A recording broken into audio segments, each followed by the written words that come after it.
What's up, ladies and gentlemen? How's it going? It's Dan here from Cryonoir. How's it going? It's time for another episode of Bad Influence. I'm incredibly hungover, so I can't think of anything better to do than to watch a bit of Andy Crane and Violet Berlin chat about ancient video games. This episode was released on the 10th of December 1992, so let's just jump in and see what we've got for this week. Hello, wondering what to buy the games buff in your life for Christmas? Worry no more, as Bad Influence gives you the complete lowdown on the Christmas goodies, including our special guide to buying from abroad. And our main review this week is Mickey and Donald's World of Illusion on the Mega Drive. World of Illusion. I don't think I've got that one. I know Castle of Illusion is one of the best games on the Mega Drive. It's absolutely amazing. Museum in the world devoted to computers. Computer. That was back in 1992. There can't be that much there. I suppose computers have been around for about 30 years, I suppose. Actually, before we go any further, can anybody over the age of about 19 just leave the room for a second, please? No. They gone? Right, the rest of you, come here. The next bit is not really for you, the games experts. It's what you might call a service to Santa. Get my drift? Just thought I'd let you know. Okay, so sorry about the next bit. Away you go. Right, they can come back in again now. Ladies and gentlemen, Bad Influence is proud to present its Idiot's Guide to Christmas Computers. Yay! The first decision you have to make is whether to buy a computer or a console. Even expensive consoles like this one, the Neo Geo, cost less than most computers. They're very easy to use because the games start though, which plug in and run straight away, but they are only designed to play games. Only, that's all they will have do. Keyboards and cost more, around £400 for the most popular ones. They require some technical skills to load the software, normally from floppy disks like these. But they can be used for lots of things as well as games. Painting systems, like this one, word processing to make music, and so on and so forth. Word processing to make music? Games, go for a console. Word processing if you think you might want to do other things as well, pay the extra money and get a computer. The consoles you'll see in the high street are made by two main companies, Sega, whose star is Sonic, the hedgehog with attitude, and Nintendo, famous for Mario the Brooklyn Plumber. The older consoles are called the Sega Master System and the NES, which stands for Nintendo Entertainment System. They're what's known as 8-bit consoles, and they're old technology. We don't recommend buying them new. You can get 8-bit machines complete with a load of games, cheaply second-hand, as people sell them when they buy more expensive equipment. The latest consoles are called 16-bit. They are the Sega Mega Drive and the Super NES. They play faster games, have much better graphics and sound, and lots of games are being produced for them. But they're more expensive to buy, from about £130 upwards, and the games will cost you a lot more too. Of course, you might want a handheld. There are 4 main ones, and they all come with a game. The cheapest is the Supervision, which is what is the Supervision? I don't remember the Supervision at all. It also has the cheapest games at around £15 each. Next is the most popular, the Game Boy, which is around £70. Also monochrome, but with loads of great games, all at about £25 each. There are also 2 colour handhelds. Games for both cost about £30. First, the Game Gear, which costs £100, but you can also turn it into a telly for an extra £60 by buying this TV tuner. Then there's this one, the Lynx, which also costs £100 and is technically probably the best, although there aren't so many games for it.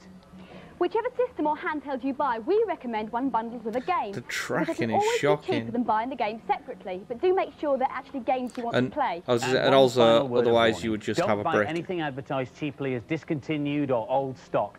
You might get a hardware bargain, but you may well never find any games to play on an out-of-date system. But now back I find it really hard to find games on out-of-date systems. Mickey and Donald's World of Illusion on the Mega Drive. It's so hard. It's so hard to find them. Amateur conjurers who've been sucked into a magic box and transported to a weird and wonderful world where nothing is quite what it seems. Here's James. This is my kind of game. This is James's kind of game. It does look pretty good. About the graphics, what makes it look fantastic. You get to different levels by going through the strangest of places. That fishbowl took me into a giant room with amazing things to explore. In the single-player mode, you get to be either Mickey or Donald. If I was playing Donald at the moment, I would be having a very different adventure. A very different adventure. Mickey and Donald need to help each other. In no way would it be exactly the same. It's all about solving puzzles by teamwork. I'd really like this game. It looks excellent and it's very playable. It's a must for Christmas. I love this game. It's beautiful. It makes you smile. It's just like a cartoon. This is a massive game with huge levels. They've really thought about this game. There's some lovely touches. All the Disney games back in the 16-bit era and so the final scores for Mickey and amazing. World of Illusion. Everybody loved it. The boys gave it 5 out of 5, and the girls gave it 5 out of 5. Yeah, I'm not surprised. Christmas bells, ding dong, ding dong. Christmas bells are in my song. Hello, slimy footless. I'm just cleaning up the shed a bit, getting ready for Christmas. And still better than Brooklyn. Anyway, here's a cheat for Tetris on the Game Boy. Now, if you're absolutely Let's hear that brilliant pudding. like me and you fancy a bit of a challenge, try this. On the title screen, press start and down together. Then you'll get a little heart next to your level number, and the whole game speeds up. Now, if it's going too quickly for you pathetic types, simply pause the game by pressing start. Now, normally, when you press start, you don't see which block is coming next. But if you now press select, then your next block will be revealed. So, you can have a little think. Right, I think I'll carry on with my cleaning now. Maybe I'll just have a little tidy instead. Put that there. There. Just finished level 452. These handheld games are only possible because of the way computers and computer chips have gotten smaller and smaller over the last few years. But here in Boston, they've just spent over $1 million to build the biggest computer in the world. Monster Machine has a screen 2 stories tall. It has keys 30 centimeters across and boasts the biggest microchip in the world. And you can even see the electricity moving around inside. Is it still a microchip if it's huge? And it actually works. Using this giant tracker ball, you can get the computer to tell you the shortest route between any 2 cities. Okay, press the button. Your starting city is Boston. Roll the ball, then click on the button to choose your destination. Your destination is Los Angeles. Searching for the shortest route. Please wait. Go through New York, Cincinnati, Oklahoma City, Phoenix, and into Los Angeles. The Mega Machine is the star exhibit at the early Museum now in there. Boston. It's the only museum in the world that's dedicated to computers, and it covers everything from roams to robots, from graphics to games. Oh, I'm not really playing. As a kid. It's composed and played by the machine. Yeah, cool music. Yeah. And now for some more amazing computer. Bad influence, boy. Bad influence, boy. This is the oldest computer in the museum, the Whirlwind. It was built 47 years ago in 1945. It was used by the Army to work out where shells were blown. To work out trajectory This is the problem of that shells. the Army wanted to solve. How this gun could hit this target. Let's position the gun to 45 degrees. And how many bags of gunpowder? 2. Let's see. Is it gonna go? I don't think so. Too short. I used to love games like that. I think that's why Worms was so popular. It was so much fun doing those sort of things, working out your angles and firing stuff. You wouldn't have thought it would be, but it was. Around all the time trying to find out which valves have broken and fix them quickly before the enemy tanks could move. One of the main uses of computers today is to produce and manipulate images. It's a computer that does this to me, and this, and this. Whoa! But the very first picture to be manipulated inside a computer was this baby, who was probably surprised to be turned into a line drawing by the machine. This teapot is very famous. Why? Because a researcher called Martin Newell was looking for a simple curve-shaped object to program into his computer. He had this teapot on his desk, so he carefully photographed and measured it. Then he put all the coordinates into his computer. Right. Do you know, I wondered why, like, every time I've done, like, any sort of 3D rendering tutorials and stuff like that, teapots always come up. And, like, when I was talking to my mate Ash, he said when he was at uni and they had to sort of do 3D rendering and modelling, they had to do teapots as well. And I was like, why is it teapots? Why is it always teapots? Like, I knew why Hello World's the first thing you program, but, like, I always wondered why it was teapots. But because they might bump into you. The latest artificial intelligence machines are a bit more useful. In fact, these kinds of machines are so clever that today we've been able to replace our cameraman with one. It's reliable, cheap, and it never messes up. Hello, pull the plug. Stay cool, Steve. Help is on its way. Now, didn't we all just see that coming? There's more information on the Computer Museum in a data blast at the end of the programme. But now it's time for this week's news and previews. I mean, how many kids back then would have been going to Boston so they could go to... First, a Mega Drive game that really is different and brilliant. All right. Echo was a dolphin who lived a happy, carefree life. Yeah, you see, I never got Echo. Life from the sea. Like, I know it was hugely popular. Echo uses sonar to talk to other sea creatures and help him solve the mystery. The graphics and the music are some of the best we've ever experienced on the Mega Drive. We'll be reviewing it when it's released in January. If you just can't decide whether to buy a computer or a console, Amstrad have solved your dilemma. This is the the Power PC. Mega PC, yeah. Computer and Mega Drive all rolled into one. To change it to a Mega Drive, you slide this panel across. Yeah, and then just plug in the joypad like so, and then put in your cart like that, and you can hammer away at Sonic. Oh, I really want one of them, like one of them sort of cream or sort of white controllers. It's one of a new wave of games to be released on both 16-bit formats. This one takes you on an interdimensional adventure and jump and kill, stab the knee, and dead. Yep, that's pretty much what happened to me every time I played Another World.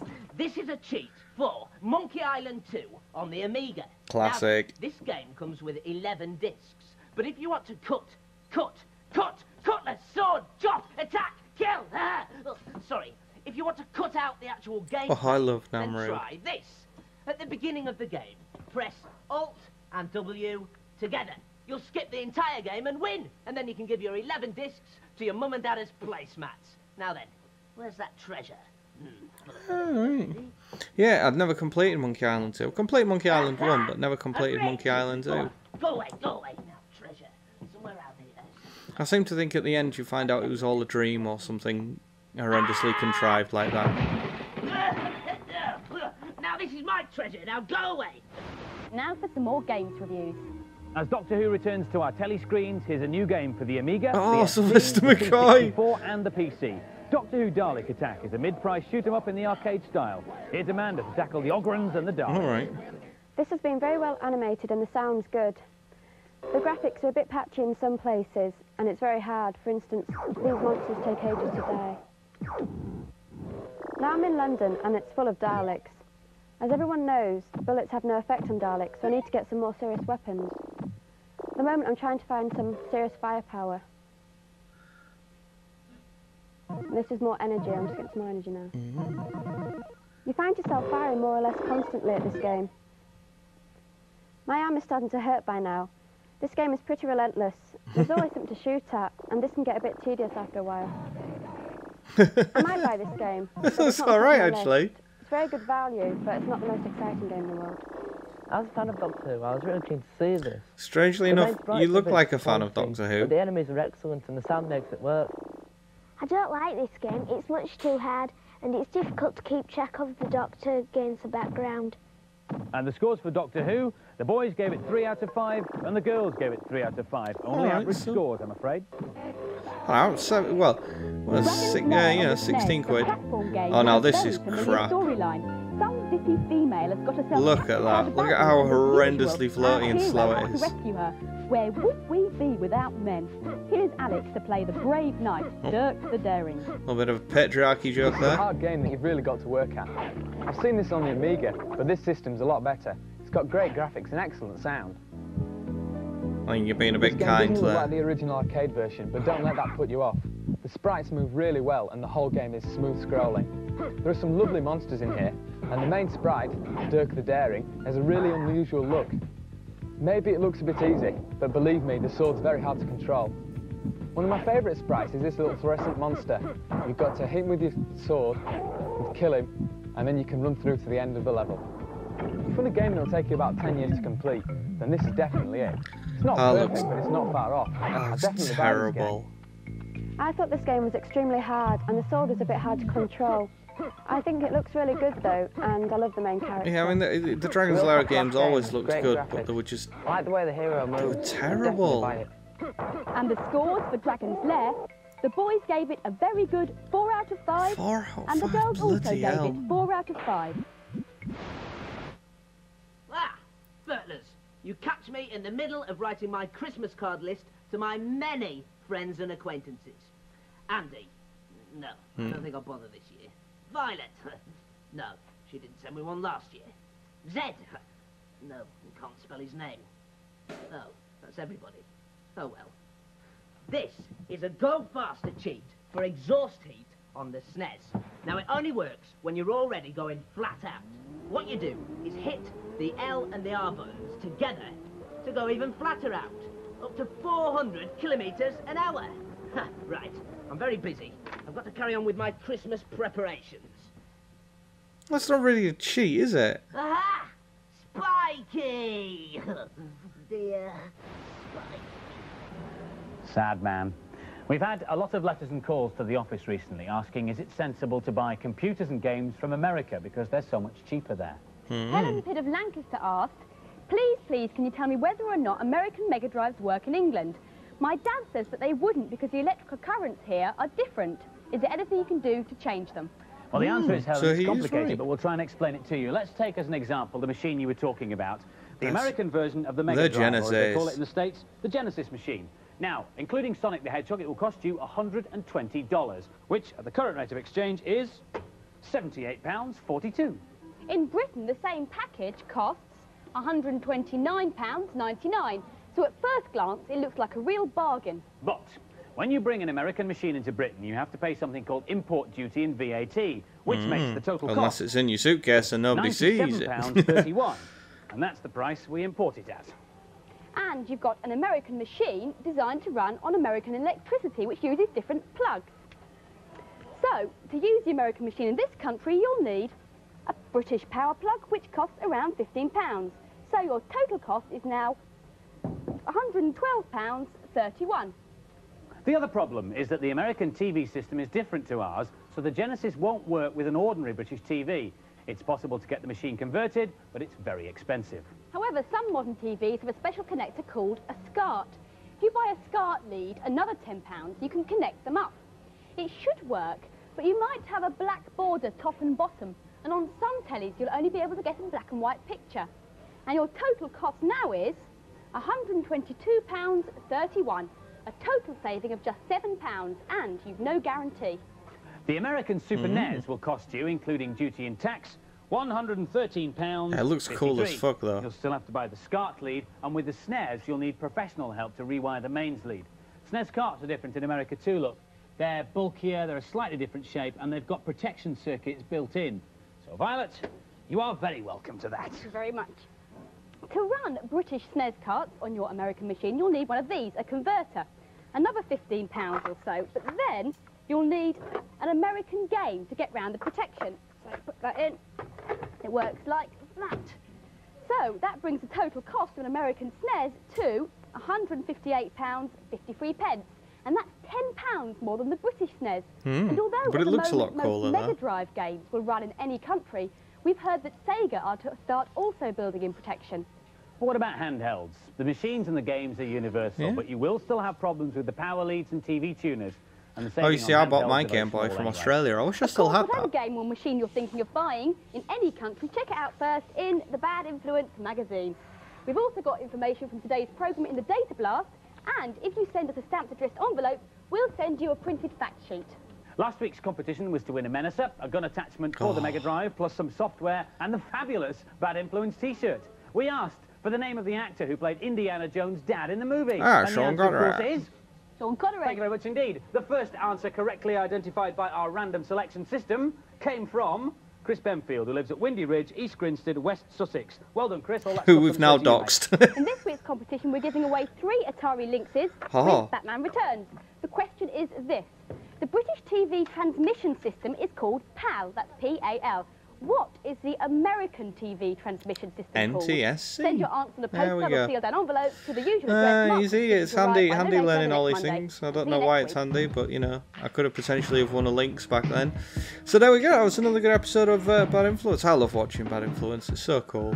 So, yeah, there we go. I hope you enjoyed that as much as I did, and I will see you all next time for another episode. Take it easy. Bye-bye.